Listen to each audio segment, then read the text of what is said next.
Hi, this is Vanessa Gorman, and I'm continuing this lesson about Greek adjectives by talking about comparison and also the superlative forms. So the comparative and superlative forms of Greek adjectives. What does that mean? Well, adjectives and also adverbs have something called degree, which is to say the positive, which is our normal form. So for an adjective, something like fast or high or hostile or friendly. Or comparative, faster, higher, more hostile. So if you have two entities together, one is higher than the other, one is more hostile than the other, one is more friendly than the other. So that is the comparative form. And then if you have more than two, we talk about the superlative, which is translated in various ways as either most, or in the EST form, if there's three of you and he is the fastest of the three, he's faster than me, but he's the fastest of us all. So it's most hostile.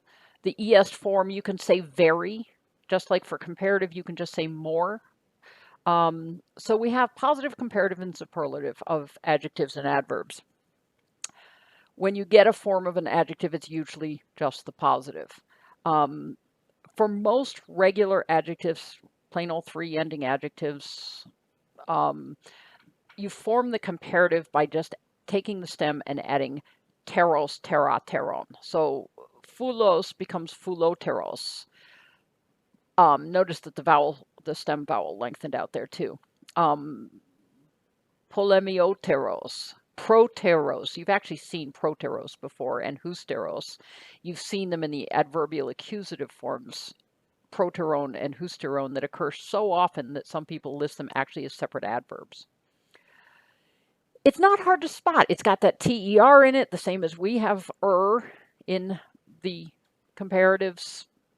They decline like plain old three-ending adjectives. They're pretty easy.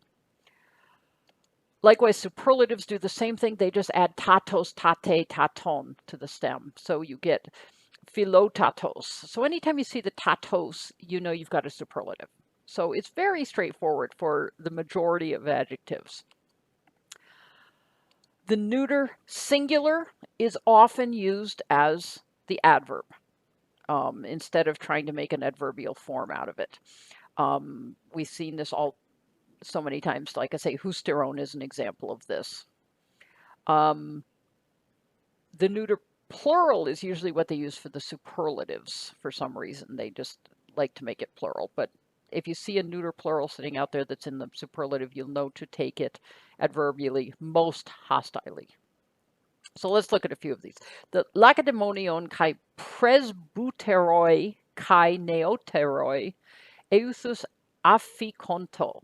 So you see right away teroi, teroi. So you know those are comparatives. And you know the word presbus means old man. So the older men, right? It's in the nominative. Go to your verb afficonto, arrived. Euthus, you know already, means immediately. So what do we do with the rest of the sentence? Lacedaemonion is in the genitive. So we're going to say older men made up of the Lacedaemonians. So the older of the Lacedaemonian men. That's usually just treated as a plain old attribute. So the older ones. Kai neoteroi. Well, you haven't seen this form, but you know it's a comparative. You know it's a masculine nominative plural. And the word neos, if you look it up, means new, right? As in a neophyte, right? Anything neoclassical means new. So it means younger in this case. So the older men and the younger men of the Lacedaemonians arrived immediately. Now, Lacedaemonians is an attribute of both of these, so I've hung it on the chi to indicate that it's the older men and younger men of the Lacedaemonians. But it's very straightforward. You see that teros, and you know exactly what's going on. Likewise, we've seen words, phrases like this plenty of times. Hoiden Lacedaemonioi, proteron, upolo chrono, Lusandron, ex epempson nauarchon. We've seen this before, haven't we? We saw this just a little while ago. The Lacedaemonians sent Lysander as an hourarch. We saw that sentence just in the last video.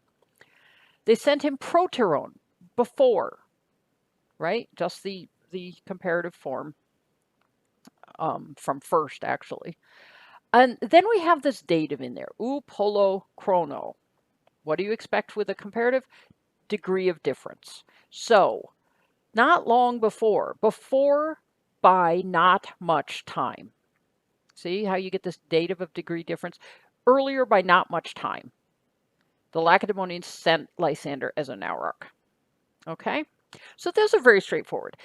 However, as usual, the most common ones are irregular, like Polus, which is so very common, has pleion and pleistos. Megas has mexon and megistos. You see megistos a lot, especially in the neuter accusative megista, greatest of all, right, as an adverb. Kakon gets kakion and kakistos. Frankly, most of these you don't see that much in the comparative, except pleios, because more comes naturally. Many, more, most. So more we see quite often. Great, greater, greatest. You don't see maidzone very often. You don't see worse very often. But the worst of all, hekistos, or akistos, the least of all. It actually comes from a different root. Agathos often shifts to this different root, beltion. And aristos we've already seen, best, right? The best. So good, better, best, which also becomes beltistos sometimes. Kalos, beautiful, kalion, kalistos. So the istos ending is like the tatos ending. So that's pretty recognizable. And you see a lot of these irregulars seem to have this same ion ending in the comparative. Ekthron, ekthion, ekthistos. Again, we lost the row in there. And all of these, as you can see, the superlatives all look fine. Once you know what they mean, they're all regular three-declension adjectives. So kratistos is on your list. It shows up very often. It's the superlative of the adjective kratos, which means strong or mighty. You don't see that very often, but you see kratistos a lot. Strongest meaning best. So, for example, kai euthus hege satotein suntomotatein epitakratistates chores. Now, let's sort this out. We've got our verb early on, hege sato, right? And we know that means he led, hegeomai. Deponent, see the sigma, so it's the sign of the aorist, so it knows he led. Kai euthus should be no problem by now. And immediately he led. Now, we don't have any express subject here. There's nothing in the nominative. So you just go with he. We're fine. Now, he led tain sunto motatain. You don't know that word, right?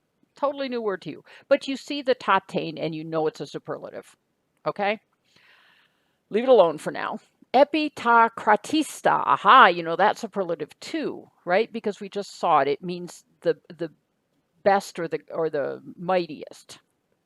Tes choros, you know from long ago, first conjugate or first declension noun of the land. You see this is neuter plural accusative. Into ta kratisto. So it's into the best parts of the land. So immediately he led them into the best parts of the land. So what do you do with this tain sunto matatain? Well, if you look it up, you'll see it means shortest. So the root word means short. The superlative means shortest. You lead someone along a road. Okay, so he led the shortest route to the best parts of the land, quite literally. We would just say to the best land.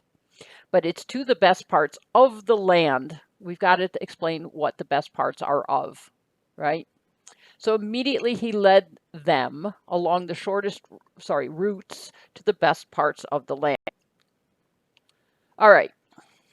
There are, of course, these odd comparatives that you saw that all ended with on or eon, and they're simply third declension forms. And so once you start looking for third declension endings, they're not going to bother you. The most common of these is elason, which means fewer or less. The actual word that it is a comparative of is so rare, it almost never occurs, but it, like many common words, serves as a comparative form for mikros, meaning small, right? Microscope. So it just means less or fewer. And all of these other irregulars decline the same way as a third declension adjective, with same forms in masculine and feminine, and the neuter varying in the nominative and accusative. So now we've already seen these three adverbs. I gave them to you in the chapter on adverbs because they're so very common. And in fact, this is the positive, comparative, and superlative degrees of the same word, mala, very. So mala, very, an adverb in the positive, malon, more, and malista, especially. Now let's talk about how we do comparisons. We've already seen dative of degree difference. We see this all the time. Taller by a foot. Whatever you want to compare it is thrown in the dative. Likewise, you can have a genitive of comparison. Taller than him. Right? Taller of him. We don't quite say that in English, but than. You can also use the word a. A is the same word as or, by the way. If you say either or, it's a. But it also can mean than, as in the comparative. The thing being compared then is put in the same case as that to which it's being compared. It can also be used with entire clauses, right? I'll give you an example in just a second. The other thing you can say is malon or malon a, more than, right? So it functions pretty much like English. And it's not unusual to see comparisons strengthened by much more than, right? More by much. It's just using this adverbial accusative. So superlatives, you often get them with the partitive genitive. One of the men, the most of the men. Here's most of the men. Or hos superlative is as blank as possible. So let me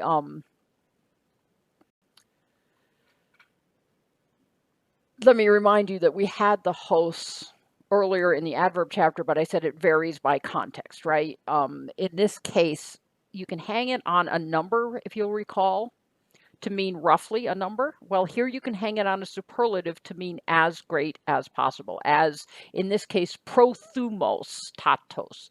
Tatos, you know, means superlative. Prothumos is not a word you have, but it means to have thumos. Thumos is heart or courage. So Cyrus was, toward the war, hos prothumotatos. He was as eager as possible toward the war. All right, so let's look at some of these. So to strateuma polemioteron. So the army was polemioteron. We see that's a comparative, and we know it means warlike. So more warlike, polu, by much. So we would just say they were much more warlike. The expedition was much more warlike, or the army, depending on the context. Sunistasan kai tas megistas poles pros alelos. Okay, so sunhistemi means to set up. It can mean to join together or combine. And here that's the meaning we're going to want. But he set up tas megistas poleos. The cities. Which cities? That's one of these irregular superlatives. From megas. Megas means big or great. Megistas, the biggest cities. The greatest cities. Pros alelos, toward each other. So what do you do with the chi? The chi is not actually an aux. Why? Because it's not at the beginning of the sentence. Instead, this is going to be one of these chi also or even that stresses the words next to it. So in this case, I took it as they combined even the greatest cities together with each other, not just the little cities, but even the greatest cities. And then Kai becomes an alk Z on even the greatest, the word it's emphasizing. Hygar trieres ton athenaion polo pleus esan. So were, we see at the very end, and we see at the beginning our nominative, the triremes were. That's our basic sense, the triremes were. Ton athenaion, obviously a genitive of the Athenians, or of Athens, but yeah, of the Athenians. No, can't be of Athens because the I in there. Polo pleus esan. Well, pleus can be a lot of forms, but it can also be, it can be the accusative, but it also can be the nominative. So here we're looking for a nominative. The triremes were many. Not just many, more, right? Many would be polos, poli. Um, in this case, we have the comparative form more, and then we have a dative next to it, dative of degree difference by much. So literally the triremes of the Athenians were more by many. We could just say the Athenians had many more triremes, right? You can shift the sentence around completely to make it into good English. If you take the same sentence and substitute in malista, most of all, how do you translate that? The triremes of the Athenians were more, especially. They were especially numerous, we could say, is a good English translation of what's going on there. Malista stresses that word so much. Okay, the Lacedaemonians, Pasai Politei, Malon A, okay, we see Malon A, Demokratia, Episteuson. We don't have the word episteuson, but if you look at it, you see the augment, you see the sigma, you see the son ending, you know it's they, third person plural, aorist. Now, pisteuo, if you look it up, we've seen pistos, which means to trust. Pisteuo is just the verb that means to trust, right? So the Lacedaemonians trusted. You trust something in the dative. A lot of verbs necessarily take a dative argument. So the object is going to be in the dative. And what do we have in the dative? We have a politeia. That iota subscript gives it away. But it's not just any politeia. It is passe. How do you, it's not all politeia. It's not the entire politeia. It's every politeia in this context because it's every, they trust every politeia, every government system, malon a demokratia, more than you have to supply, they trust democracy. So the Lacedaemonians trusted every government system. There's your object. More is an adverb. Then we get this auxi, which is introducing actually a clause because you have to resupply the verb to make it make sense. So then they trust democracy. Okay? And democracy is the object of the supplied verb. Likewise, here's another one that is similar. Apektainen pleus Athenaion en octo mesin e pantes Peloponnesioi deca ete. Okay, they killed, right up front. They killed Pleos Athenaion, more of the Athenians. Okay, we're used to that. That's a partitive genitive. That's no problem. They killed more of the Athenians en octo mesin. Time when? In 8 months. So far, we're fine. Then we have this a stuck in there. It could mean or, but we don't have another verb or anything contrasting with it. And usually when it means or, we'll have an an either or. The fact that we have a comparative early in the sentence, plios, tells you that you're expecting a comparison. So more than. So in the tree, you see they killed more of the Athenians than. Then we have another nominative and another time reference, and you have to grab the verb from the first half of the sentence. More than pantes Peloponnesioi, all of the Peloponnesians killed, supply the verb, in 10 years. So, sorry, accusative of duration of time in this case. So they killed more Athenians in 8 months than all the Peloponnesians killed in 10 years. Okay? So comparative and superlative isn't terribly difficult as a whole. You just have to expect certain constructions with them. You've got to expect a dative of degree difference. You've got to expect genitives of comparisons. You've got to expect malone or polo or malone A or something like that. They will often occur with them. So this just becomes something you see regularly. And especially most of these occur as adverbs more than anything else. You don't get that many adjectives acting truly attributively. So this should give you a good leg up and on the sentences that are set for this chapter.